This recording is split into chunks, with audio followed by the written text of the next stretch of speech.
This is the Lone Crater YouTube. We hope this video helps. In this video, I will explain how to put Lexus GX470 in four-wheel drive easy guide.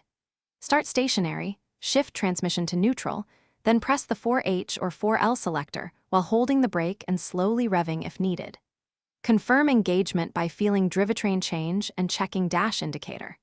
If you hear grinding, stop and return to neutral, try again at lower speed or consult a mechanic if it still fails. Choose 4H for slippery roads and moderate speeds, and 4L for steep hills, deep mud, or heavy towing where low gears are needed. To shift into 4L, stop or slow to a crawl, set transmission to neutral, then select 4L and wait for engagement light. Always drive gently for the first few moments to ensure proper engagement and avoid drivetrain shock, and return to 2WD on dry pavement for safety. If you're finding this helpful, please subscribe and like. It really helps the channel grow. Quick recommendation: socks. Life's too short for cheap socks. Go darn tough with a lifetime warranty. They keep your feet comfy during wrenching and road trips. Check the description for the link and other deals I mentioned earlier.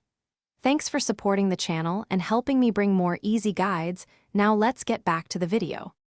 Common issues include failure to engage, grinding noises, or dashboard light faults indicating transfer case problems.